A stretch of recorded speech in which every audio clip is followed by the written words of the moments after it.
Welcome to the Grimfrost Podcast.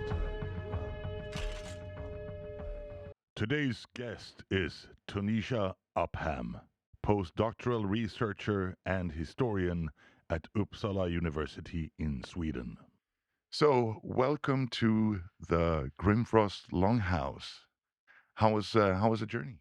It was great, thank you. Yeah, This is you came in last night, right? yeah, I got in last night. This is a part of Sweden that I've actually not seen before. Oh, so it's your first time here in Karlstad? Yeah, so that's quite exciting. It was nice to have a wander around the city last night. It's a little bit crazy now because they have this radiohjälpen. Yes, I did see that. It's hard to explain. We shouldn't really go into it. It's a big deal anyways in Sweden. Every year they do this thing. And this year it is here in Karlstad, so lots of people about. Yeah, I got the sense that it was a really popular event. Yeah, it is. It's a charitable event, I think. Good for good reasons. So let's just start at the beginning with where did your interest in the Vikings and the Viking Age begin in the first place? It's a bit of a convoluted story, really. I'd never really imagined as a teenager that I would go down the Viking historical route. Okay. I'd always been more interested in later medieval history, 15th century, 16th century, that kind of thing. Yeah. And I came across a university course that involved the Vikings to a certain extent because it was a mixture of history and languages and literature. And something that I really like about the research I do is that I mix different disciplines together and look at different subject areas. And so I'd gotten into the Vikings that way. But I'd also thought that I was going to go down the archaeological route. I thought that I was going to get really into Viking burial archaeology and women's graves in particular, until I was tricked into considering the Arabic sources. I had a supervisor who just said to me, just for one semester, do you think we could, maybe not think about archaeology and look at some written sources, because you'll go right back and write an archaeological master's dissertation afterwards. Okay. And I never did go back and write an archaeological. Bit of a rabbit hole then. Huh? It really was. It was one of those things where it's not just that there's so many exciting sources, but it was so easy to see quite fast that there were a lot of different things to do, and that there were a lot of discrepancies in the information that was out there, a lot of confusing things, or points where somebody would say something and you'd think, but you should follow that up, what? But what does that mean? What impact does that have? And so I pivoted a bit and went from Old Norse to Arabic manuscripts. Oh, wow. And started looking at those sources instead. Yeah, because that is your field of expertise right now. Yes. And I would say it's super interesting. And interestingly enough, a lot of people who are listening to this podcast, they will have come in contact with this. And I think you know where we're going with this. I do. Because obviously, The 13th Warrior, the movie with Antonio Banderas playing Ibn Fadlan, who was an actual person who existed. And you specialize in the sources on Vikings, where Ibn Fadlan is one of those sources. So can you tell us a little bit about him? Because he's probably the most well-known, isn't he?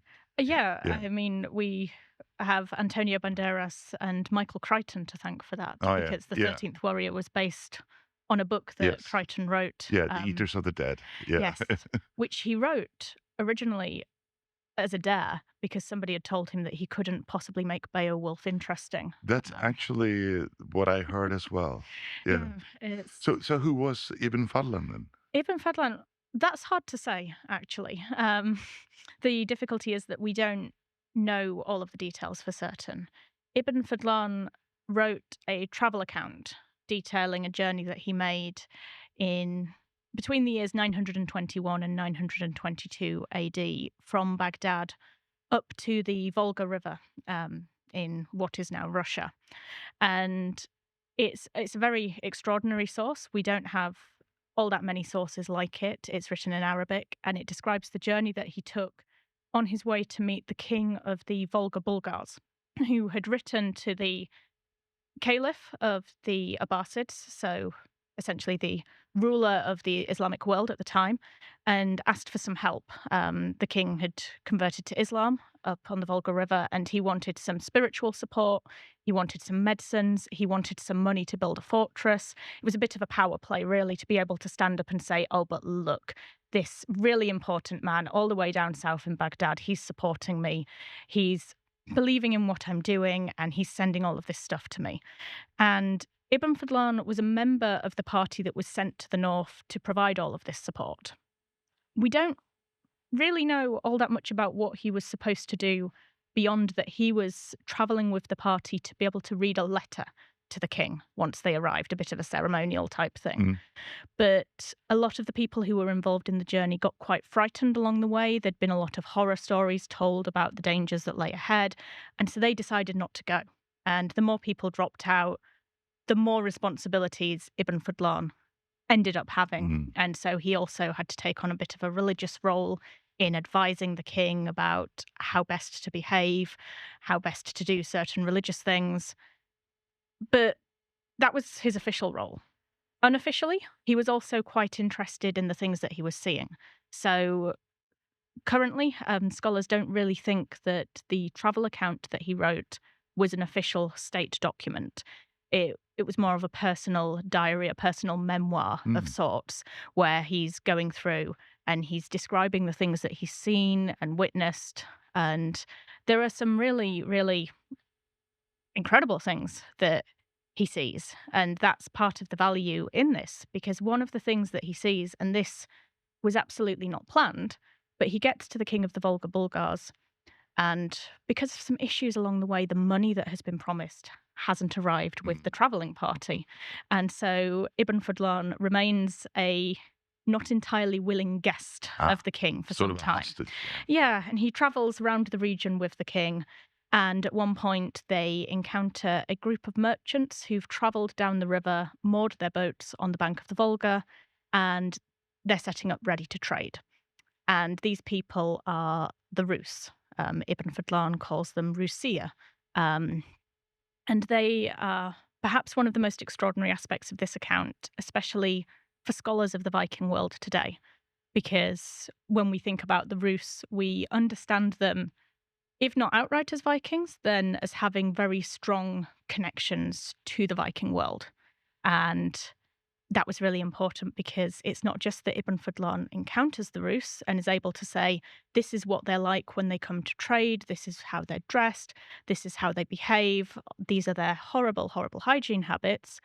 He also encounters them on the 10th and final day of a funerary ritual for an important Rus man. Yeah, because that's like the I guess the most important or the most like well-known thing about his encounter with the Viking is the funeral. Mm. But if we start with the Rus and the Vikings, is there a difference between the two?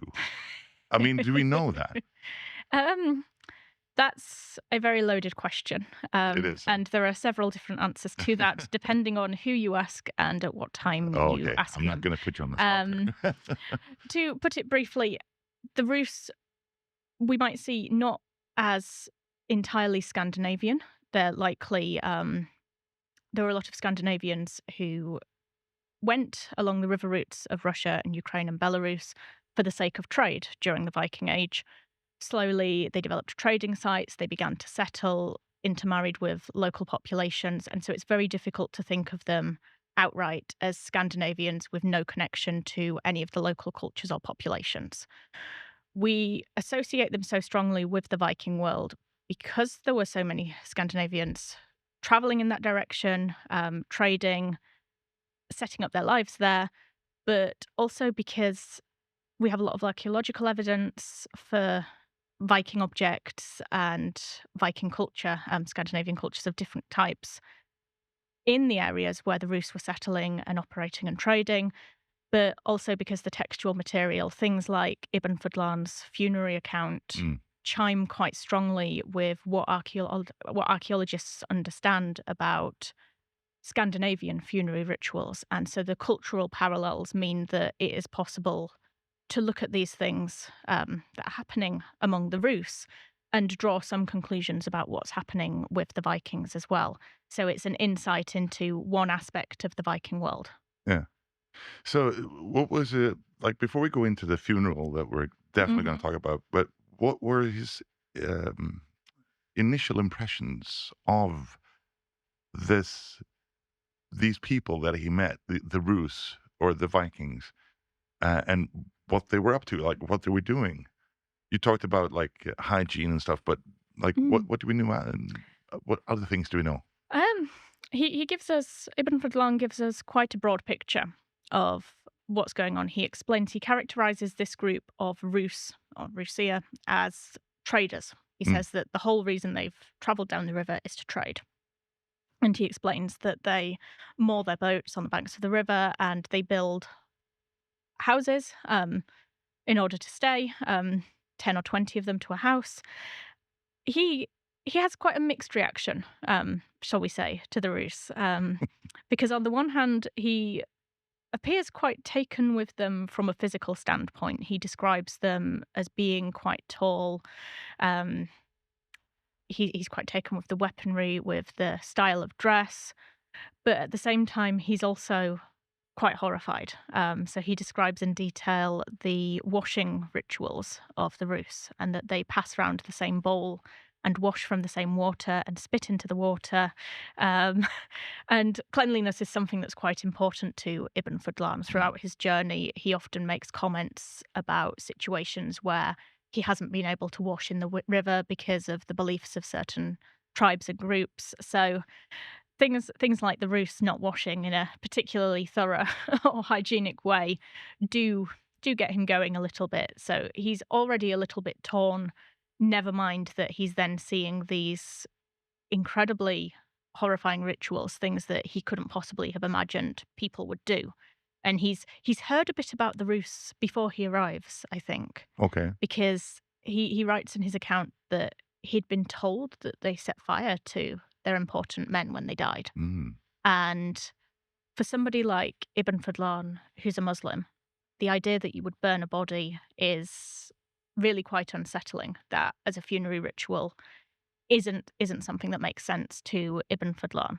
And he's had a general ethnographic and anthropological interest the whole way through his journey. So, a lot of the places that he stops, he tries to ask after the burial rituals and find out how people deal with their dead. That's just one of the things that he's thinking about all the way along the journey. But he gets to the Rus and he's heard this really, odd thing. He's like, no, surely I've misunderstood. Surely that can't be true. But then he gets this golden opportunity that he learns that an important man has died and there's going to be this chance for him to be an eyewitness to what's going on. yeah. So when this occurs, when you get this chance, can you describe the chain of events that took place during the funeral? Because I mean, it's remarkable. Mm. It's unsettling in so many ways. You like, please describe it, and please don't hold back. Yeah, it really is unsettling. It's a very uncomfortable thing to read in a lot of ways when you think about the gravity of what's actually happening, because the funerary process, as Ibn Fadlan describes it, and I'll come back in a second to explain exactly what he saw, because there's some real sleight of hand going on with Mm, what Ibn Fadlan actually saw and what he didn't. Um, but when an important man among the Rus dies, as Ibn Fadlan understands it, they place him in a temporary grave because they're not quite ready to do all of the burial preparations and the whole funerary ritual. There's a lot to set up. They have to send for a ritual leader who they call the Angel of Death. yeah. And she hasn't traveled with them. She's some way away. And she doesn't arrive until the 10th day of the So funeral. s- that's exceptional. So, but I Mm. mean, you have to imagine then that she's fairly close by in any case. Yeah, relatively close by, but not somebody who would travel with a group of traders. Yeah. Perhaps it's all very unclear. The Angel of Death is quite a murky figure Mm, in terms of what we can figure out, what we can understand about her role within Rus society and yeah. that sort of thing.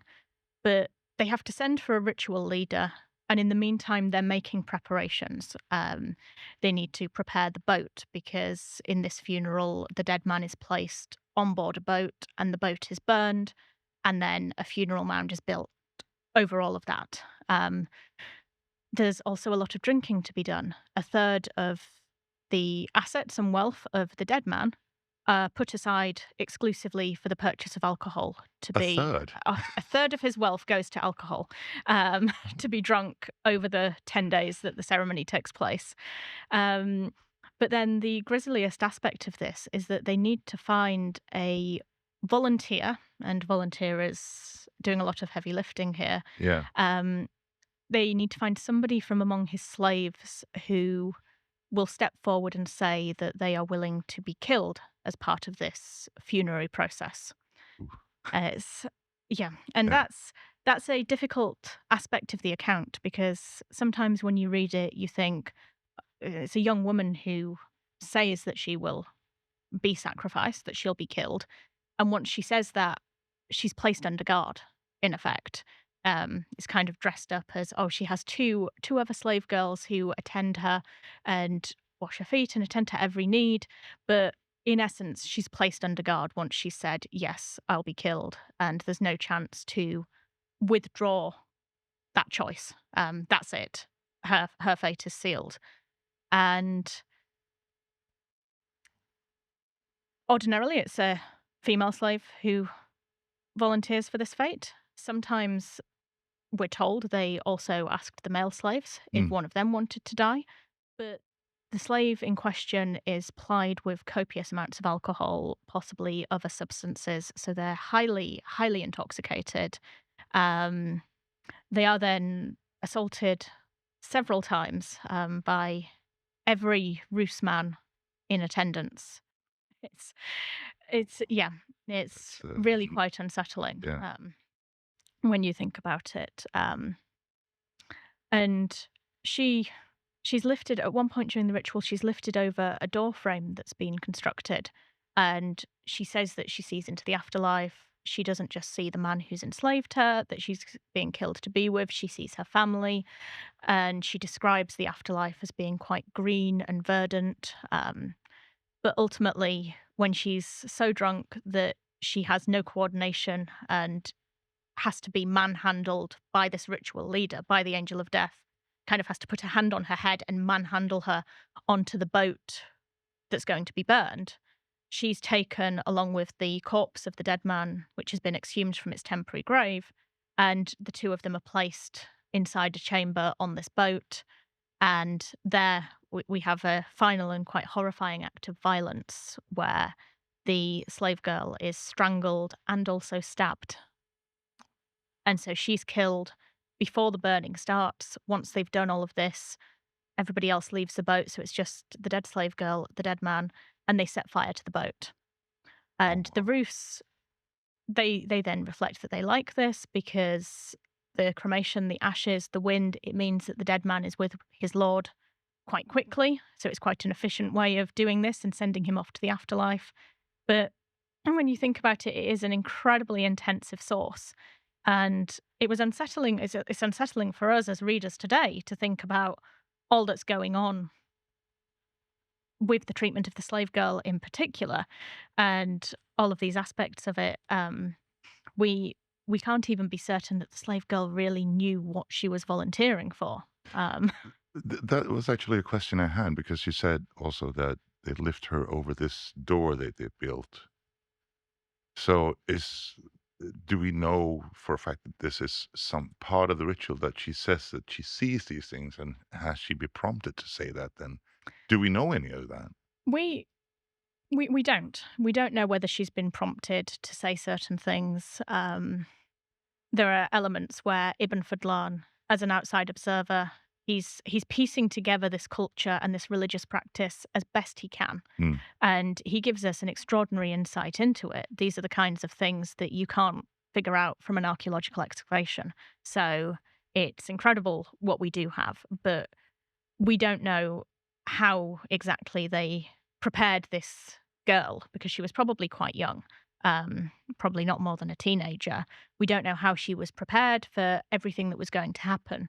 What we do know is that at the point where she's being stabbed and strangled, the remaining Rus men who were standing outside of the ship are banging on their shields and they're making an awful lot of noise. And while some scholars have suggested that this was just part of the ritual, that this was just an important thing, sound making as a ritual process, Ibn Fadlan says, oh, they bang on the shields so that the other slave girls won't hear her scream, because if they heard her scream, they wouldn't volunteer to die with their enslavers when the time comes for them. Mm, And so that is quite a dark reflection, really, it is. quite shrewd on Ibn Fadlan's part to say, oh, yeah, well, actually, there's this whole process where they're telling the slave girls that this is quite a nice thing to do, quite an honor to volunteer to die with the man that's enslaved you, when actually they don't really understand what it is that they're putting themselves forward for. Yeah, it gives you kind of like a very Yeah. weird feeling. Yeah, Mm. that it's crazy. But so the angel of death, going back to that character, though, I mean, do we know her specific role in this ritual? Um, we do. We have a general sense of some of the things that she does. Namely that she's the one who's responsible for killing the slave girl. Oh, okay. So she has an incredibly violent role in this. And that, in a sense, is why it's not such a big problem that she doesn't arrive until the 10th day of the funeral, Mm. because that's when the most violent parts of this are taking place. But she oversees the preparations of the body and the general setup on board the ship. But she is the one who stabs the slave girl. Oh, wow. Yes. So yeah, she's quite gruesome. Still have that. Yeah, yeah. Whew. But she arrives on the 10th day, as does Ibn Fadlan. And Mm. he does quite a good job of kind of skimming past that little detail. He does admit that he only arrives on day 10, but the way that he presents a lot of the setup often gives us the impression that he's seen a lot more of this ritual than he actually has. So when he talks about this whole process where the slave girl volunteers for her death, he presents it twice. He says, oh, when an important man dies, they ask his slave girls and slave boys who will die with him, and one of them will volunteer. And then he says, and when this man died, they asked his slave girls, which is the kind of thing where you think, oh, well, he's given us a general idea of what happened, and then he's telling us what he saw, but he didn't actually see that bit. Mm. Um, So could it be actually that they do not volunteer at all? That this is what the Rus or the Vikings tell him? that's a really good point, and there is an element of that that we don't quite know what his informants were telling him about the background to all of this, and it is a good question. This issue of are there volunteers? How voluntary was it? Because I mean, really, you can't say yes to something and volunteer in good faith if you don't actually know what you're volunteering for. That that That's really true. doesn't work. But they needed a sacrificial victim either way, presumably. So if one wasn't forthcoming, they must have had some way of strong arming somebody somewhere into this. And Ibn Fadlan wouldn't have known that. Certainly, I Mm. don't think he saw this aspect of the funerary ritual at all. So he is going on what he's been told. And it's not as though he had an opportunity to speak directly to this young woman to say, well, what's going on? What are your feelings on this? Yeah. Oh, yeah. But sacrifice, as you say, it was obviously an important part of the rituals because there are numerous um, different ways that they sacrifice slaves. Mm, I guess we're going to talk about that a little bit different, but especially when it comes to cremation, like what, because I think like human sacrifices where they were sacrificed to Odin, they would be hanged. So the part that this specific the girl went through, the mm. strangling and the stabbing, do we know if those is there anything in the sources that tell us what these particular parts of the sacrifice is about? There's not, and this is where we run into some of the issues with how we use this source Hmm. in the study of the Viking world. Is that it's quite difficult to say. Ibn Fadlan doesn't talk about any specific god or deity. There's a general sense of a lord that has kind of summoned the dead man to him on the Hmm. wind with his ashes, but there's no real reflection on what the stabbing or the strangulation might have been in service of. I think for Ibn Fadlan, it's enough that he had to bear witness, not to the I can final imagine. killing act, Yeah. but to bear witness to all of this. This was really quite horrifying. Hmm. And as you read the account, you kind of get the sense that he is checking out a bit towards the end. At the beginning, he's quite keen to emphasize how much he's witnessing and that he's got a frontline seat. But the more serious the ritual gets, the more horrifying. He slowly starts stepping back, and that's when you start to see him say more, oh, the translator said this, the translator said that. And so we start introducing this intermediary because he's not quite comfortable with what he's seeing. He kind of wants to distance himself from what's actually Exactly. taking place. Yeah. I can sort of understand that. So Uh, he doesn't have the details as such on specific gods. He doesn't name a god and say, oh, this is what this is in service of. Um, but as it stands, it's a hugely detailed account. It's more detail. I mean, it's the only broadly contemporary source that describes a funeral with Norse hallmarks, things that we look at and think, oh, but that feels quite similar to some of our understandings about funerary rituals in an Old Norse cultural setting. hmm. And so he's important for that. But yeah, there are certain details that he doesn't provide either because they're not something he thinks is important or because they're not something he has access to. So in a similar vein, once the ship has been burnt, a mound is built over the ashes Yeah. and a plank of wood is placed on top of it with the name of the dead man and the name of the Roos king. Hmm. And Ibn Fadlan does not provide either of those names, Oh. which some scholars have found quite frustrating because that would be quite interesting information, especially if, for example, he provided a sample of writing. We do have a putative sample of Roos writing in the Arabic source material. So how intelligible it would actually be once it's been reproduced in an Arabic manuscript is up for debate. But yeah, there are details that Ibn Fadlan thinks are important, and then there are other details that aren't such a Yeah. priority for him. Yeah.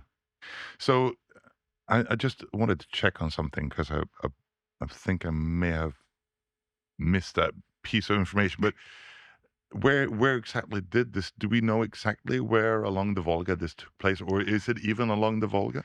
It's along the Volga. I can't tell you exactly where. Yeah. Um, Certainly, it's not somewhere that we could pinpoint on a map. Yeah. So we know simply that these were Rus merchants traversing the Volga River in 922 Yeah. AD was the point at Because which Ibn where I Fadlan wanted to go arrived. with this is there anywhere way to archaeologically verify this story? It w- it would be amazing if we could. Yeah. I think an added difficulty here is that because the whole funerary assemblage was cremated once it had been set up, it would be harder to investigate Mm. in detail. But no, I think it would be quite difficult to Yeah. identify the specific It would Rus be super funeral site. interesting if they could find It would be find incredible. this place. But anyways, going back to the actual the rituals and all, do we know if this was a common practice within like the Viking Age people of the North? This this was an incredibly lavish funeral. This isn't your everyman's funeral. Yeah, they even made him special clothes, right? Yes, they Yeah. did, especially for the funeral. A third of his wealth went on Mm. alcohol for everybody else to drink. Yeah. There's all of these things going on. This is a huge undertaking. Never mind that everybody's dropped everything they're doing for 10 whole days to Mm. deal with it.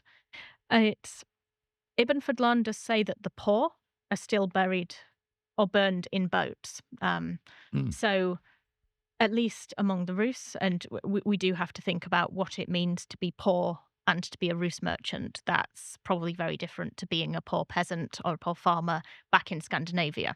Hmm. And that then we do run into the issues socioeconomically of who is buried and what kind of evidence we have for certain people in the Viking world and why, the rich, we're more likely to have their graves and to have something we can excavate.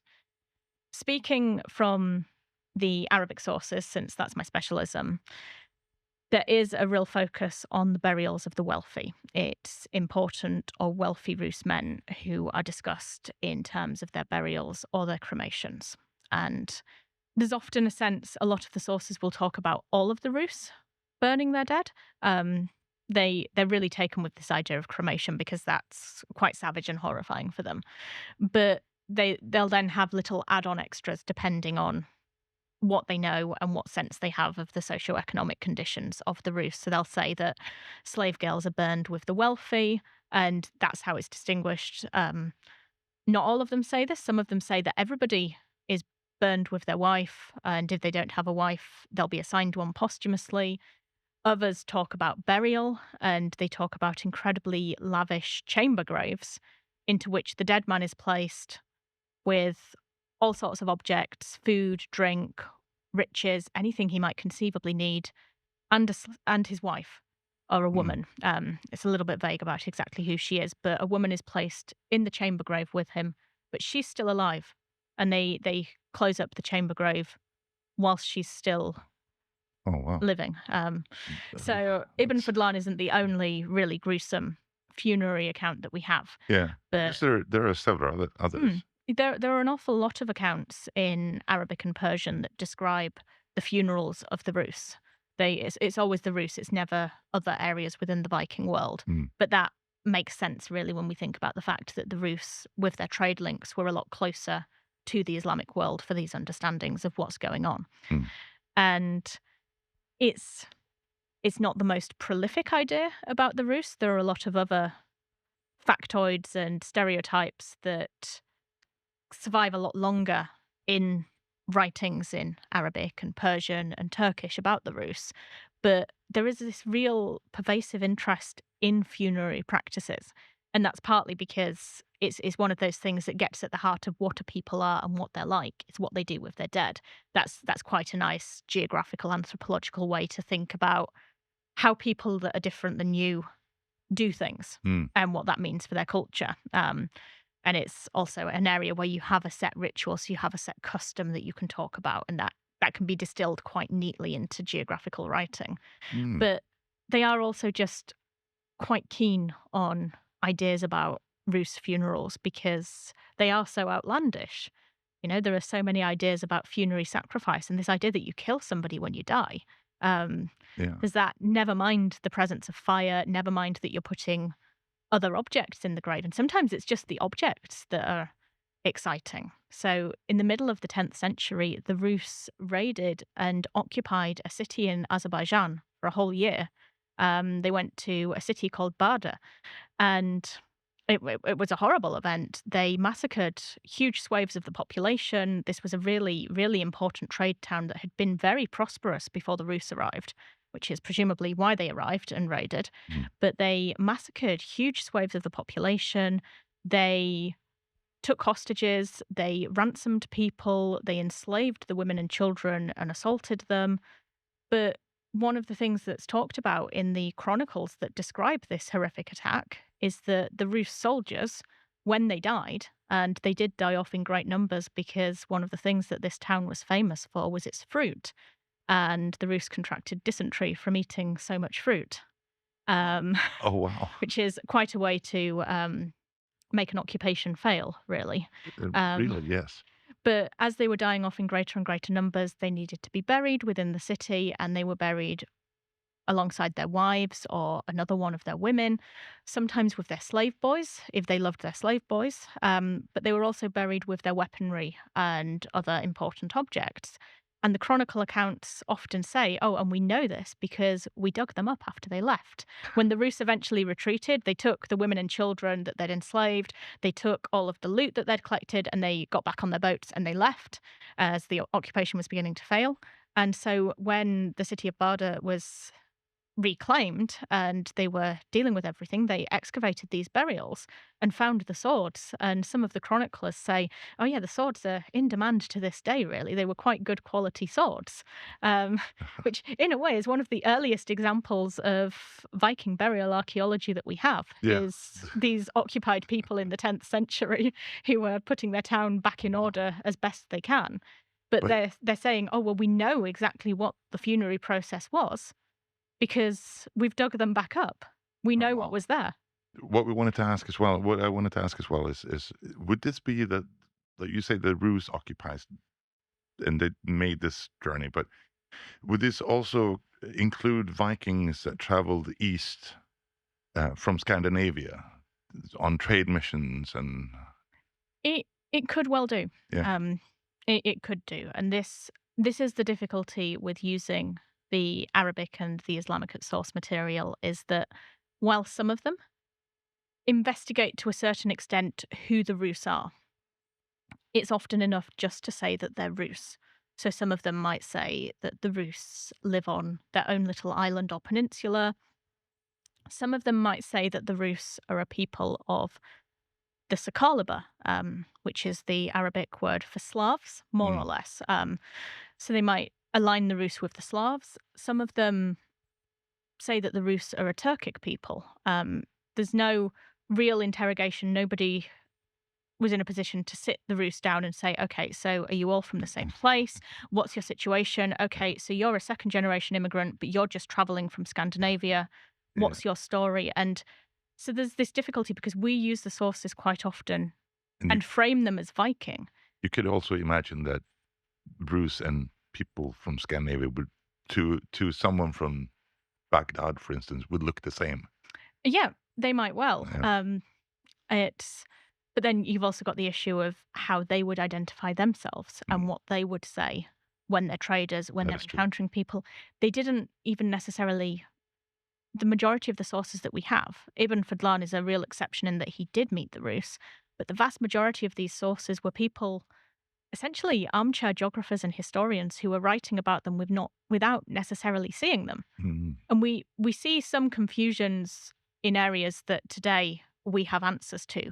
So there's one geographer and historian from the 10th century called Al-Mas'udi, and he was an incredibly prolific writer. He writes on all sorts of topics, and so the Rus keep coming up as a topic of interest for him.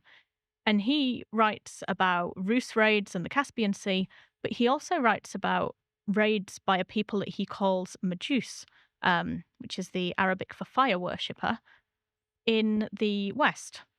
And mm. that's Vikings. That's Viking raids that he's describing. When he uses the term fire worshipper, that becomes the Arabic word for a Viking. Oh, And he, in the process of doing this, he says, oh, well, the Majus, the fire worshippers, the Vikings, they raided here. And I think, but I have no way of proving this, that maybe they're the same people as the Rus, because the Rus also go raiding in boats. So maybe somewhere in the north, there's a channel that connects the two seas, and that's how they get places. mm. And obviously, he had no idea about what it takes to get a boat down the river rapids of the steppe. Yeah. And so it was pure speculation. For the most part, people weren't associating the Vikings in Scandinavia or the Vikings raiding in the West with the Rus, because for somebody sitting in Baghdad or somewhere else within the Islamic world and writing about this, it wasn't such a natural connection. And to be frank, it wasn't something they cared about. The Rus were just one small aspect of much larger geographical works. Nobody was really sitting and losing sleep over exactly who they were. Yeah. So, we make a lot of it today as people who study the Vikings because that's important to us. Mm. But maybe you're looking at a small paragraph in a work that fills 7 volumes Yeah. and that's it. Yeah. So they weren't really interrogating what kind of connection there might be between the Rus and Scandinavia. I see. But I still think it's really fascinating with understanding the brutality of that era because a lot of people obviously they look at the Viking Age Northerners and the way we see them today often, especially portrayed in movies and TV series and stuff, and we don't realize that the culture was actually quite violent and gruesome, at least at Mhm. times, uh, with bloody rituals and all that stuff. But what do you think this brutality came from? Uh, what a question, huh? Yeah, that is a huge question. Yeah. Um, Are there any like leads or like any hints in the sources that you've studied? there No, actually, I'm working on an article about an element of this at the moment, which is an idea that this violence and this brutality is distilled essentially from birth, at least among the Rus. And obviously, the majority of the Arabic sources that we have discuss the Rus. They don't discuss Scandinavia so much. There are sources that discuss Scandinavia. There are reasons that we don't look into those quite so much. But Mm, with the sources that discuss the Rus, there's an idea, and it's actually one of the most pervasive ideas that people writing in Arabic and Persian and Turkish have about the Rus. This this little snippet of information survives across more texts and for more centuries than anything that anybody has to say about funerals. This mm, was quite big and disturbing for them. And it's the idea that when a baby boy is born to a Rus man, he presents the newborn child with a sword and says, "You're going to win your wealth with this. You're getting nothing from me. All you have in life is what you win with the sword." oh, wow. And that's quite stark and it's quite brutal. And you have to assume that there's something done to raise the child from that point, obviously. But we see this idea repeated again and again in the sources. As it goes through time, there are later sources that change it a little bit. So rather than it being that a sword is presented to a baby, like it is the first time we find this information in the early 10th century, over time it becomes a description of something that happens after the father dies. And Mm, after the father dies, his son is given a sword and told, you get nothing else from your father. You've got to make your own fortune just like he did. And it becomes a really interesting historical process, not just this whole brutality, mm, but then you have writers in the 12th century sitting there and thinking, well, if boys don't inherit among the Rus, where is all that wealth going? Because presumably there's a lot of it. They're doing a lot of raiding, they're doing a lot of military activity, they're presenting their sons with swords. So where is the inheritance going? And so they conclude that if Rus boys don't inherit from their fathers, the girls must inherit instead. mm. And so then they start to construct it's a real historical process that they're thinking it through and drawing conclusions based on the information that they've got. And so they've got this idea that the Rus boys have this really brutal reality where they can expect nothing, no support from their fathers. They're just sent out into the world to raid and to pillage and to take whatever they can using the sword. And meanwhile, the women inherit. It's, That's really yeah. interesting. Yeah. Mm.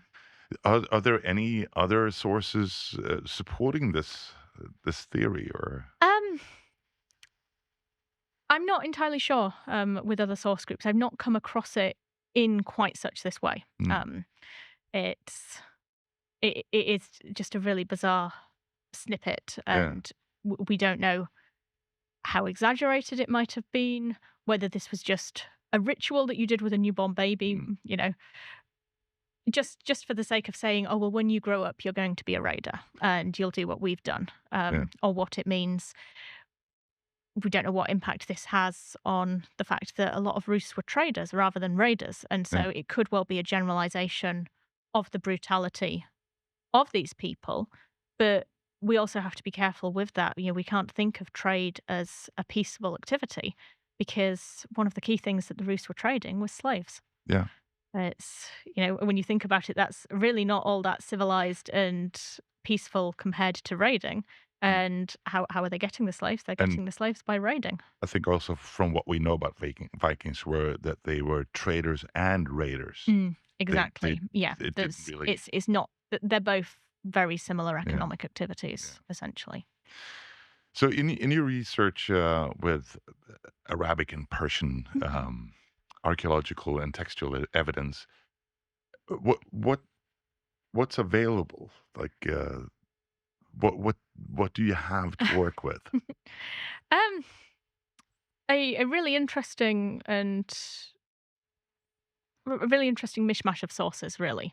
Um, what's available really varies depending on where you're looking and so on and so forth. So, there have been some recent publications, some recent anthologies that present translations of some of the source material. And they sometimes give a slightly misleading sense that there's not all that much information out there. Mm, Because obviously, when you're putting together a book and thinking about production costs and what your audience might be interested in, you often have to condense material right down to just the things that seem like they'll be the most useful. And obviously, people like Ibn Fadlan do get the lion's share of attention, mm, which is understandable because he's an extraordinary source. But there's actually a huge amount of information, not just written in Arabic, but also written in Persian and even in Ottoman Turkish.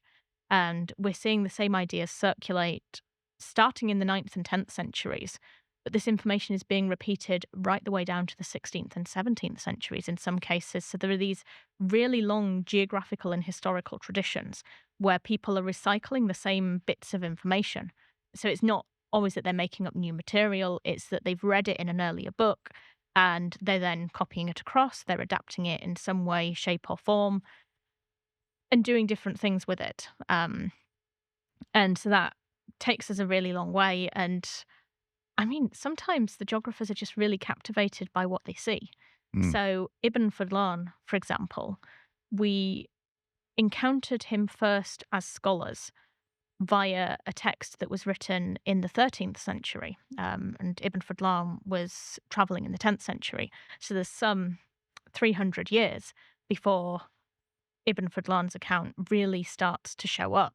So the first time that European scholars encountered Ibn Fadlan was in this 13th century geographical text. And the geographer who quotes Ibn Fadlan, he's writing about the Rus, and he just says in the section of his geographical encyclopedia that deals with the Rus, he says, I read this account in um, this book, this letter by this man named Ibn Fadlan who got sent to the north. It's so astonishing that I feel I need to quote it and present it exactly as I found it. And at the end of the funerary account, he then chips back in and says, I thought this was incredible. This is why it's here. Of course, today we know that the Rus are Christian.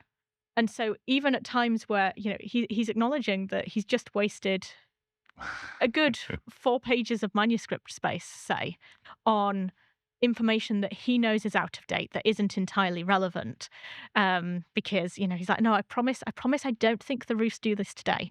But at the same time, he's just thinking, "Oh my goodness, but this can we believe this? I need to put this out there. I need to show people this because it's incredible." yeah. And so we have different reactions like that over time, and that then spawns subsequent sources. And so, in terms of source material, in Arabic alone, we're looking at well over 50 different texts Oh, wow. that discuss the Rus. And obviously, they're not all equal in terms of what they provide. Some of them are just 2 or 3 sentences, if that, that briefly reference the Rus. Others, like Ibn Fadlan, are giving us a really detailed description of things that are going on.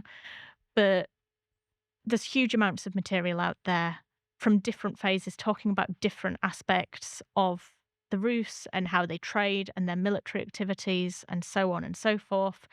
Sometimes deviating to discuss Scandinavia a little bit. But there's all this source material. Mm, But then it's also being used by geographers and historians writing in Persian and Ottoman Turkish because they're working within the same traditions. They're translating these works. mm, They're thinking, oh, well, this guy in the 13th century writing in Arabic, he's respected. We should translate his material and keep up with what he says. mm, And so there's this incredibly rich geographical tradition and lots of different things that are being said. We look at somebody writing in the 14th century in Arabic and say, oh, but that's so far removed from the Vikings. What could he possibly tell us? And yeah. sometimes, they tell us really unusual things. By the time we get to the 14th century, people are really starting to talk about Scandinavia. And Mm, they're saying some really weird things about Scandinavia. They we have the Rus and we have them as traders, we have them as slavers, we have them with their rituals, with their military activity. We have all of these things. We have a sense of society. We even have a growing sense of cities. Some of the sources discuss different fledgling roost cities in different contexts. But then we get to Scandinavia, and they're describing people who live inside hollowed out trees and eat acorns, like just subsist entirely on acorns and things like that. And so it's somewhat more unusual. And people look at these sources today and think, oh, but that can't possibly have any basis in fact. It's too far removed from what's happening. And certainly it's very unusual. I haven't gotten to the bottom of the acorns yet and figured out that sounds exactly really strange, what's going on. Yeah. Like they're squirrels or something. Yeah, I presented it to some archaeologists earlier this year, this idea of acorns, and they sat there and said, are you sure it's not that the pigs were eating acorns? Are you sure it's the people? And I was saying, yes. Okay. These sources say that the Scandinavians ate acorns. Okay. And so you kind of understand why when Norse archaeologists and antiquarians in the 1800s first started looking at the Arabic source material, they kind of pushed the Scandinavian stuff to one side and said, oh, yeah, no, we like the roost stuff. That gives us a really good sense of Viking culture. This is what it's all about. We'll just ignore what's being said about Scandinavia. And so it's just been shoved under the carpet. I understand. But, so, excuse me. Jag har en fråga också, för att Ibn Fadlan är den enda källan där han pratar om tatueringar. Finns det annanstans? Om hon har lärt sig på ursprungsspråket, liksom, vad är tolkningen där? Vad kan det vara? Det finns inte någon annanstans, så det är så populärt. Där vi pratar access. Va? Ja, precis, så du inte glömmer det. Ja. Yeah, so, but this is all like super fascinating. It's interesting that there are so many written texts, like at least 50, you say. But how easy is it to access this material? That's where it gets complicated. And this is where we have this issue that the texts that are easiest to access are the ones that people think are the most reliable, are the ones that are most likely to tell you something that you can really work with on a historical and an archaeological basis. So there's a handful that have been translated into English. There's a better selection that has been translated into Norwegian. There was a publication in the 1950s that translated all of these texts into Norwegian, albeit it had been funded by the Nationalsamling during the Second World War, because there were certain interests in exactly how far the Vikings got, and this sense that the Arabic source material was exciting because it showed off Viking dominance across the world. In terms of other things, there's a lot of material that hasn't even been extracted from manuscripts yet. There's plenty of material that is in edited books in Arabic, in Persian, in Ottoman Turkish, but there's also so much textual material that some of it you need to go back to the manuscripts to look at it. The actual manuscript. But yeah. You told us earlier that you actually learned to read Arabic and Ottoman Turkish and Persian. And Persian.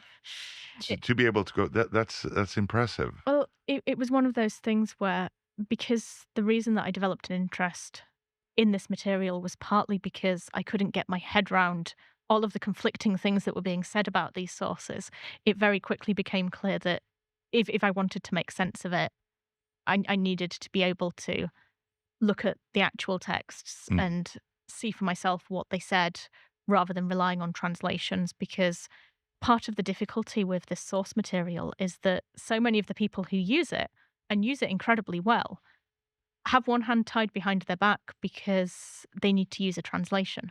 And sometimes it's not even just that they're using a translation, it's that they're using a translation of a translation. Yeah. And so much can get lost along the way. It becomes sort of a whispering game almost. Exactly, yeah. And you lose the nuance of certain words because there are areas where you don't necessarily know what choices a translator's made, whether there are multiple meanings to a certain word. And so as I got further and further down this rabbit hole, I started with the Arabic, and then I realized that it wasn't just that we have Arabic sources on the Rus, it's that we have Persian ones as well. And then as I kept reading, it was, oh, and then they translated it into Turkish. And so it just keeps going and keeps going. And it was really useful to be able to look at the manuscripts as well. I did a lot of my language learning during the pandemic in Denmark, where I was under lockdown. And a lot of libraries have really good, accessible, digitized manuscript collections. And so there was a great irony that sometimes when I wanted to double check a couple of words in a text, it was easier to look at a digitized manuscript than it was to wait for the libraries to be open and to be able to access a Oh. book. And so, in some ways, it was just expedience and being able to get round the issues as fast as possible.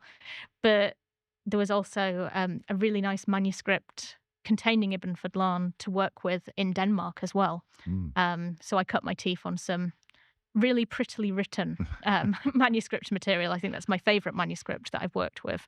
But like describing the Vikings, how do the Arabic sources differ from the European ones, would you say? Um, I think that's a very open-ended question. And we're talking about very, very broad banks of source material Mm. here. I think one of the differences perhaps is in how geographers writing in Islamic languages met members of the Viking world. And I don't mean met physically in every sense, but how they encountered them. And that's that it wasn't always in the context of raiding, say. It wasn't that they were writing chronicles and saying, oh, but the Vikings have been harrying our coastline. They've done it again. They keep raiding. They keep coming. We're looking at the Rus more in terms of trade in a lot of cases. One of the very first times that the Rus appear in Arabic textual material is in a description of how sometimes the Rus would travel on camelback to Baghdad in order to trade. And so we just have a very different view of them from this anyway. And obviously the Rus are often quite distant in these sources. As I say, we're talking about incredibly long geographical texts where the Rus are just a brief mention, and that's it. They're nobody's main priority when we're looking at this textual material. And I think with a lot Yeah. of the European material, we often see a bit more of a priority on the Vikings because they're closer, they're more of a threat, they're somebody that that these people are dealing with on a somewhat more regular basis than the Islamic world. Yeah. Yeah, because I was thinking about I was going to say that then again we have the mention of the sack of Paris, Hmm. which is basically one sentence in a source. Yes, and So yeah. which is nothing really. Mhm. And this is the thing. Sometimes, you Yeah. look and you're thinking, "Oh, but you've glossed over all of these details. What's actually happening?" And so it's difficult to generalize about Mm. what the key differences are. Yeah. Yeah. Obviously, there are differences in perspective. There are differences in risk and threat and what it means to write about these people, whether you're writing about them to understand an enemy or somebody that you're actively afraid of, whether you're just writing about them out of a quite general and quite distanced interest where, it's a bit of a curiosity, but you're not losing sleep over the Yeah. issue. But there's so many different genres of writing, not just in Arabic and Persian and Ottoman Turkish, but in Latin, in Old English, that obviously members of the Viking world show up in different ways, even across each language. Yeah. There's no one monolithic sense of who the Vikings, who the Scandinavians, who the Rus are. They can mean very different things to different people, even from within the same culture. So do we know if the Vikings traveling east differ or are the same as the Vikings traveling east, or have the same culture even Um, I from the texts? I mean. Yeah, I think there are certainly differences. We can't see them as the same. Obviously, they're operating under an entirely different name when they appear in the Arabic and Mm. Persian sources. They're there as Rus. They're not there. I mean, obviously, they're not calling themselves Viking because they didn't call themselves Viking, No. but they're there and they're calling themselves Rus, or they're being called Rus by other people, and so there's already a sense of difference there with what's going on, and that filters through differently in the texts. As I say, all of the information we have about funerals that we apply to the Viking world as a whole comes from the Rus. Mm. It all has to do with the Rus. We don't have sources that describe funerals in Scandinavia. And partly that's an issue of what information is available to people. It could also be a broad sense of the differences involved. It's it's difficult to say. So there are differences in the way that people are being presented. What those mean in reality is harder to say because obviously we've got this people, the Rus, and there's no real understanding of what's going on to the west of them, how they might have travelled there, what their origins are. That's all a little bit too in depth for the geographers to be concerning themselves about in any level of detail. So, do you think that Middle Eastern and European sources then are biased when describing Vikings, or Rus, for that matter? I think bias is an interesting word, Yeah. and it is something that I come across, especially looking at the Islamic sources, looking at Well, sources. maybe saying that they have preconceptions. Yes, yeah. Yeah. I think because you do sometimes see it if there's bits of Ibn Fadlan's account that don't match completely with what we expect of a Viking funeral. Mm. Sometimes people will say, "Oh, well, it's Muslim bias. Oh, but he just says that because he's trying to put his own spin on the account. Of course, he thinks badly of the Rus for X, Y, and Z reason." And I think we all show up to everything with our own preconceptions and our own biases. It's no surprise that the context that you're writing in, the audience that you're writing in, also affects the things that you say. And obviously, people like Ibn Fadlan were horrified by the Rus. And not all of it is even explicitly stated. There are quiet parts where you might read it and think, "Oh, that's quite neutral," but we have to think about why he's saying certain things and what that might have resonated, how that might have resonated for his audience, for the people reading this account, and that I think is an important aspect of the geographical sources. That when they're writing these things and choosing what information to include, what bits of information do you include when you talk about a foreign culture? Yeah. Do you say, "Oh, yes, well," I'm trying to think of a good example here of something that's incredibly mundane. Maybe because this came up like when we were talking, just describing tattoos. Because Ibn Fadlan is he the only one, or like at least one of the few that describes Vikings or Rus as having tattoos. markings on their arms? Yeah. Yes. So is that something that would come across as like almost sensationalist, or? That I don't know that it is necessarily incredibly sensational.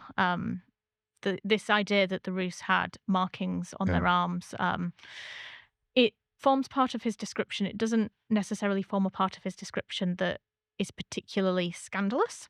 Or like biased or preconceptional about like savagery.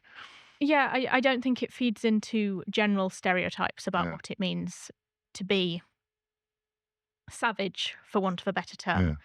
But it is this issue that when you talk about other cultures and other people, you often have a tendency to emphasize what the differences are, because that's the interesting bit. Ibn Fadlan, we don't think, was really writing with a specific reader in mind. This was more of a personal thing. But, of course he's going to say the unusual bits. He's going to say, "Oh, well, there's these Rus, and the men have wavy markings along their arms, and the women, they're wearing these metal boxes on their chests, and that's really strange." And so he's picking out the bits that to him as an observer are standing out. Does he have any opinions about these things, or is he just observing? We read between the lines. He doesn't always state his opinions, but so for instance, he describes the brooches that women are wearing, these metal boxes, and they're often interpreted as oval brooches. Although, that's open to discussion. And he describes the materials that the brooches are made out of, and then he says that these women wear neck rings, and that they have a neck ring made for every 10,000 dirhams, I think it is, that their husbands accrue via their economic activities. And we have to bear in mind these are traders, they're trading slaves, that's where the money's coming from. And so he has this sense that the neck rings are representative of the wealth of Rus men. And there have been scholars that have looked at that and said, oh, well, for him to have systematized this so well, he must have been looking an awful lot. He must have kind of appreciated this. And so we can read between the lines like that and think about what that might have meant for things. But I think it isn't surprising that these sources, given that they're eyewitness sources, they're geographical sources, should pick out the unusual bits. Obviously, there are writers who are trying to make sure that it all sounds believable, even so, or they're kind of absolving themselves of responsibility and saying, oh, well, so-and-so said this, but, we can't be certain. But on the whole, of course, there's a bias of some kind because you're not writing completely devoid of your own background and your own preconceptions of the world, your own understanding of what it means to be civilized and to be human. If we go back to this idea of baby boys being presented with swords, that really seems to have struck a chord with a lot of geographers and writers. And you can imagine that at least some of them must have thought, oh, but this is horrible, this idea that you wouldn't provide for your own son, that you'd abandon him in some sense. And so there are perhaps quite often some emotions buried deep and some sense of, oh, but we wouldn't do that. These Rus, they're quite horrible because they do this, and we can see that as part of their overall military culture and what all of that means. But they're not going into this in a completely prejudiced sense of, oh my goodness, these savages in the north, can you believe them? They're completely awful. I see. They're not just doing this to rile up public opinion and say, oh, yes, can you believe that there are these barbarians in the north? There's an element of the barbaric to what's being described, but it's not a polemic. It's not these geographers sitting down and thinking of every slur and every terrible thing that they could possibly think of to describe these people. It sounds more like they were viewing it as oddities. Yes, yeah. I think it's a very classic kind of slightly imperialist sense of, oh, well, we can sit here safe in the knowledge that we're protected within our civilization. We have our good values, and we can write about these other people, but we don't need to completely desecrate them in the process. We can just describe them, and we can be curious. We can be scandalized in our curiosity, but we're going to treat them as a scholarly subject and not as some kind of political touchstone to rile up public opinion. I see. So Ibn Fadlan, we talked a lot about him. But besides him, is there any other source or writer that you personally find especially interesting? Oh, wow, where to start Like is the issue with that. Yeah. Well, this is my problem because there are so many, as I say. Yeah. But is there anyone who has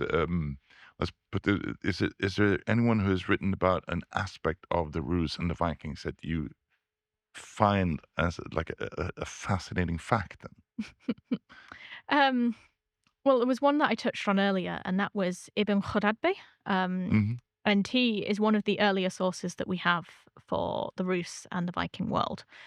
And he's quite interesting in that what he wrote, we see it today as a bit of a geographical text, but he wasn't writing for entirely geographical purposes. He was a postmaster and a spy master.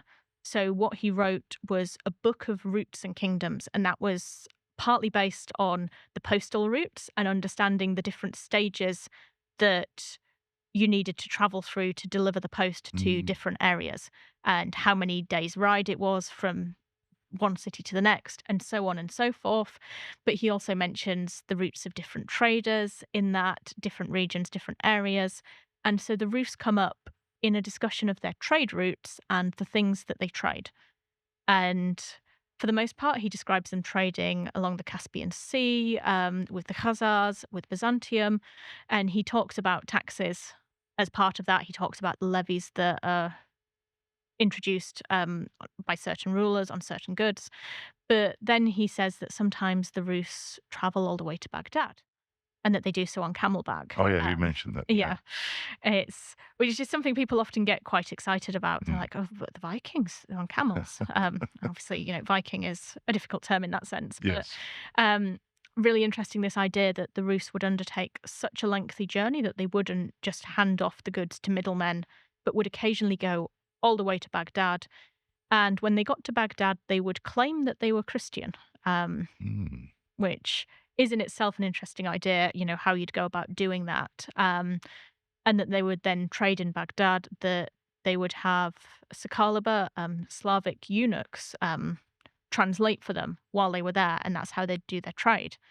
And that's a really interesting source. There's a lot of different elements of it that I want to find time to dig into because, every single sentence, he's got all of these ideas, and you've got to imagine Ibn Khaldad Bey, the spy master general, saying, "Oh well, there's the Rus, and they claim they're Christian, so that they pay this particular tax." And it's like, oh yeah, but I know what's actually going on. And so I think it's quite a cool revelation on his part. I was kind of curious to why they would do that, but then I get it. Save some money. Potentially, that's one of the areas I want to dig into, is the implications of this particular taxation condition. Yeah. But you've then got this spy master who's saying, well, they think they're pulling the wool over people's eyes, but actually, and so that's interesting because that is the Rus going an awfully long way from home, and appearing in a slightly different context than we have it in a lot of the geographical sources, where they're just saying, oh yes, and up north we have these peoples, there's the Rus, there's the Sakalaba, there's the Bulgars, and they're naming different peoples and describing them at home. And it can be really interesting sometimes to look at the difference between the Rus at home and the Rus when they're traveling, yeah. or out and about for whatever reason, whether it's this occupation in Azerbaijan, whether it's military activity, whether it's trading activity, and so on and so forth. So Ibn Khaldad Bey, that is an interesting source.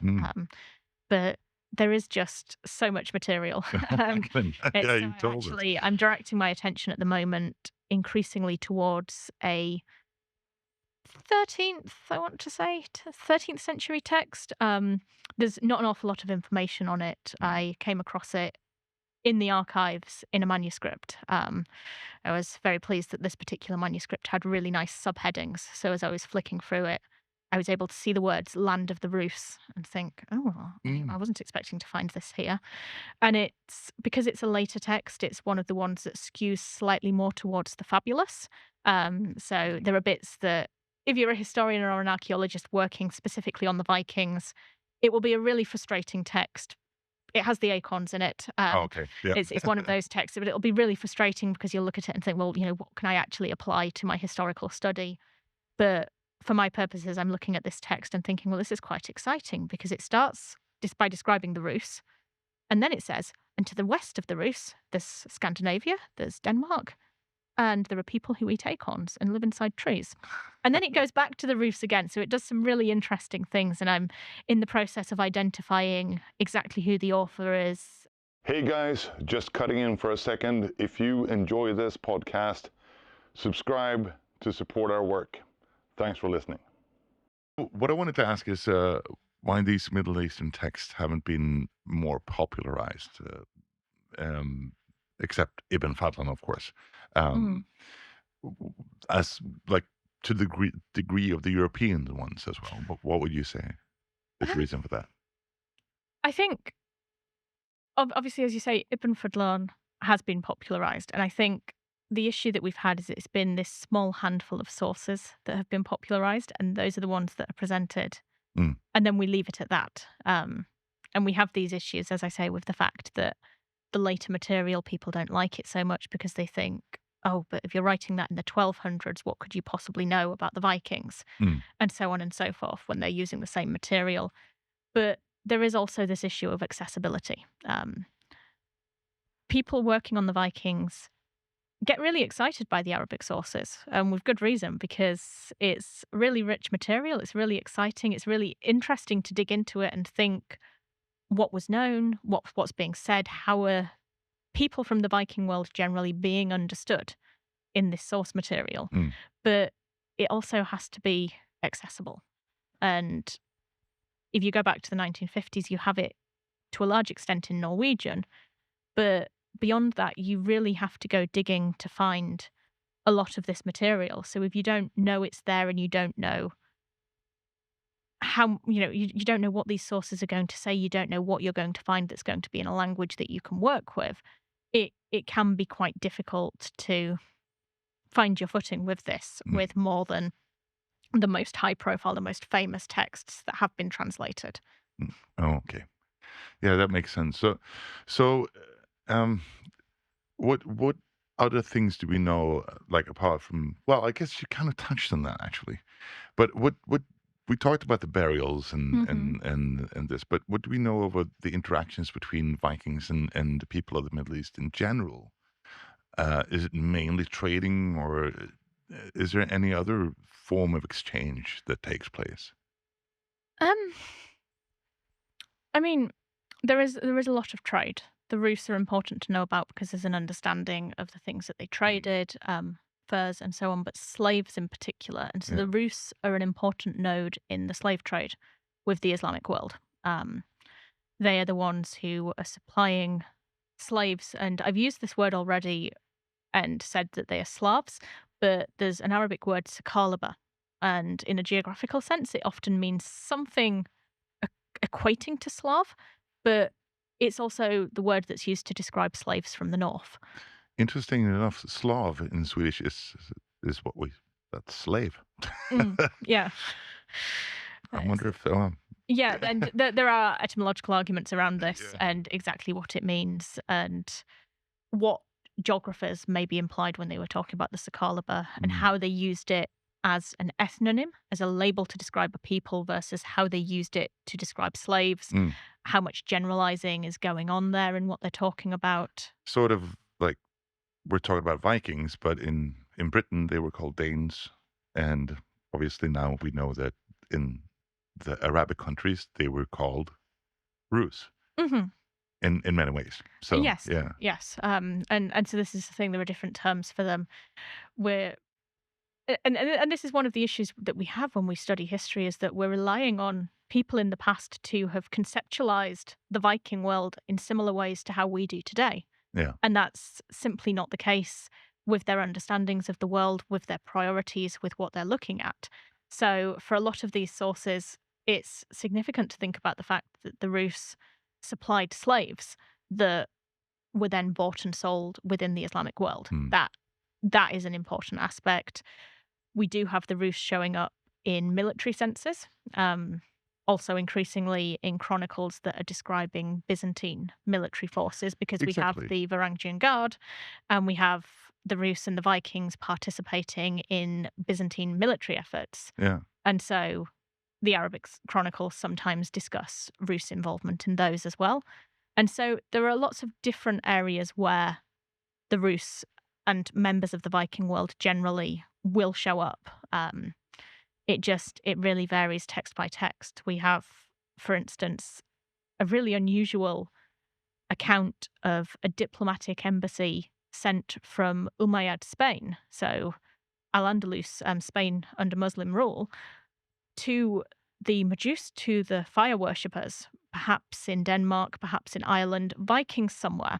And this embassy was sent in the 9th century with a diplomat who was also a poet. And he describes, he's sent there primarily for peacemaking efforts because the Vikings have been harrying the coastline of the Iberian Peninsula. And so it's a peace mission, essentially. But the key thing he describes is seducing the Queen of the Vikings and how she was so taken with him, this man named Al-Ghazal, the Gazelle. She was so taken with him that she wanted to see him every day. There were exchanges of gifts and so on and so forth. And that's completely different to a lot of the other texts that we have. We can think of it as a real tall story in a sense that, presumably the Queen wasn't quite so smitten as Al-Ghazal wants people to think afterwards. He's saying, oh, and I composed poetry for her. I professed my love for her. I did X, Y, and Z. But I also said to her, oh, but surely your husband, the king, isn't going to be happy about this. And she said, oh, we don't have jealousy here in our culture. We can divorce our husbands if we want. And so we have these different ideas, but that's a very different account of the Vikings to what we have, say, from chronicles that are saying, oh, and in this year, the Vikings came and they raided this town and they did this, and this many ships sank when we attacked back, and things like that. And so there's a huge breadth of information that can be presented about all of this stuff. That's I think this topic is super interesting. We could talk a lot longer about this, but we don't have a lot more time to do this. But I wanted to circle back to the brutality of the Vikings. Do you Yes. think it played a key role in their conquests in early medieval Christian Europe? In early medieval Christian Europe, I mm, that's an interesting question, and it's Because I mean, if you come across a, a society who are that brutal, it could be like scary. I mean, they were crazy. I guess to a they lot of Europeans, they would seem like almost demons. they were incredibly brutal. Yeah.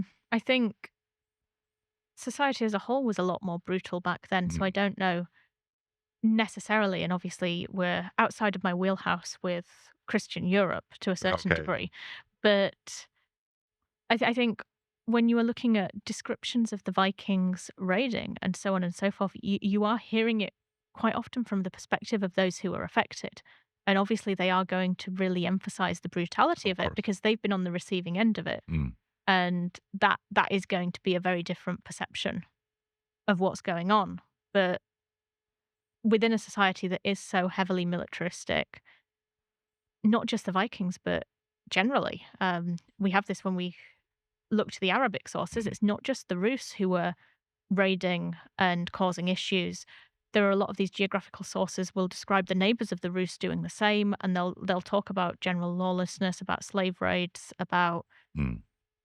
ongoing military skirmishes between various populations and cultures, and that that is just part of the general way that the sources characterize it. Okay. Obviously, the Vikings are incredibly brutal, and we get that impression very clearly from looking at an awful lot of what's been written about them. Okay. Um, but Yeah, sorry, I know that's maybe not a a very good answer to that maybe a question. difficult question. Yeah. I totally get that. But let's circle back even more then, as we round this off. What Speaking of Ibn Fadlan, Yes. what's your perception of the movie then, The 13th Warrior? Because you must have seen it, right? Yes, I have. It's Antonio Banderas was a fascinating casting choice. I would agree. It's Ibn Yes. Fadlan. Um, it it's a wild ride of a movie. It is. The direction that it takes, this idea of Ibn Fadlan being along for the ride as one of these warriors, and then this whole mashup with Beowulf. Mm. It's baffling. As a scholar, it frustrates me, but it frustrates me on the basis of the book far more than the film. You know, the film I can just enjoy, Yeah. Antonio Banderas saying I learned when the Rus ask how he learned their language. It's great. Mm. But not he didn't say I learned, he said I listened, didn't Yeah. he? Yeah. I Yes. listened. How did you learn our language? I listened. Yeah. The book, because Michael Crichton's whole premise behind the book was that he faked the discovery of a whole new manuscript copy of Ibn Mm. Fadlan. And as a framing premise, that makes sense given that he actually did use Ibn Fadlan's account word for word for the first few chapters of the book. The problem is because he presents it with a bibliography and some critical notes and so on and so forth, there have been times where people have assumed that it's real. Oh, really? Yeah. And some of his bibliographical references are to actual publications. Others have been made up entirely for the purposes of the book. Oh, wow. And there have been times where I've been chasing footnotes in academic articles and thinking, oh, but I really want to read this article. Why can't I find it anywhere? I've gone through every issue of this journal. I just can't find it. What's going on? And spent a week looking for things, only to discover that the reference has been lifted out of Michael Crichton. Oh. Um, I have to say though, like I read the book. I enjoyed the book far more than the movie. Actually, I did. But to me, it was very clear that it was inspired by Ibn Fadlan and his accounts, that he had taken some liberties with it. I think he's very clear about that in the opening words, actually. Yeah, I think later editions of the book, he had to write a factual note Okay. at the end of it So to maybe say that it was. maybe I read the later edition then. Yeah, or maybe you were just a little bit more skeptical in reading it because I believe, if I remember rightly, he says that the manuscript is based in Oslo or something like that, Hmm. and then says that the library that he claims the manuscript was based at received phone calls from people saying that they wanted to see the newly discovered Ibn Fadlan manuscript. Um, Okay. and so it shows, there's a lot of interest, there's a lot of excitement, but it shows how quickly you can get carried away and how quickly the waters can be muddied when you're not quite sure what's real and what's Yeah. not. Yeah. That's crazy. So, speaking of Viking movies and the 13th Warrior, do you have any favorite Viking movie? um, I mean, obviously, I am quite partial to the 13th Warrior, Yeah, of course. for the sake of what it does with the Arabic source material. It is a fun movie. I It actually is, yeah. kind of enjoyed it, but as I said, I like the book a little bit more. But yeah, Yeah, but it matched yeah, up. that's great. Well, we're closing in to the end of this conversation, and I'm not sure if you've seen any of our other podcasts, but we always try to end it with two questions that we ask all our guests here. So the first one is, if you could be a fly on the wall back in the era of what you're researching, what particular thing would you like to witness to like to further your research in that sense, I would say. Oh, this is difficult. Because Well, yeah, maybe not like to witness them. Like, what yeah, would be interesting to because witness? that's the thing. Yeah. I certainly don't want to witness Ibn Fadlan's funerary account because I Mm, think that would be that would be really horrific. quite horrible to Yeah. witness. Um, I there are aspects of his journey that I would love to see, but I would also simply like to be a fly on the wall as any one of these geographers is writing about the Rus to see, how they're dealing with this material. They're reading it. What are they reacting to? What are they thinking that doesn't make it into the text? Are they reading this and then, you know, leaving their desk and saying to somebody, "Oh, well, now I'm writing about the Rus in this great geographical work that I'm writing, and this is simply unbelievable. I don't know how I'm going to deal with this." It would be really interesting Maybe to to see get who that came up personal side. with the acorn eating tree dwellers. Oh, yes. I wish I knew that. That would be fantastic. I Yeah. think that's got to be some kind of informant of some kind, possibly in Sicily with Alidrisi, Mm. when he was writing his geography for the Norman king. But there's so many elements where you Yeah. just think, oh, I'd love to know more. I'd love to know exactly how that conversation went down. I totally get that. That's a good answer.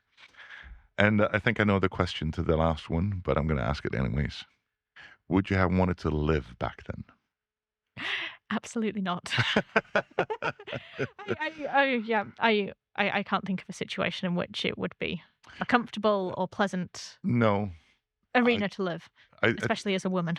I think you're right, and I always say like I would never like want to. I mean, apart from the fact that we have modern medicine and stuff, you could die from a splinter back in those days. Um, Depending on like the culture or the society you were born into, your life could be like extremely difficult and extremely Mm. violent.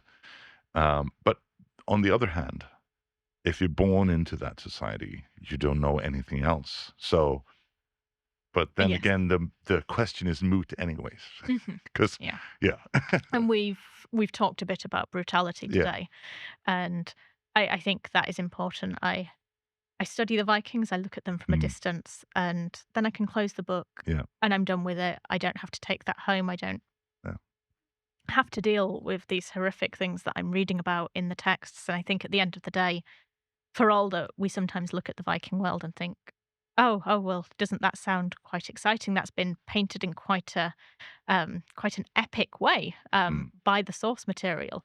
You then think, no, but that's not something I want a part of.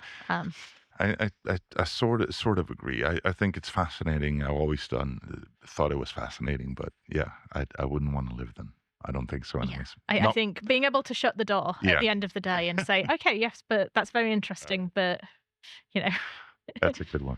Well, thank you so much for joining us today and for having this great conversation. It was super thank you for having me. Yeah. It's been really great to be here. A true pleasure. Thank you so much. Thank you.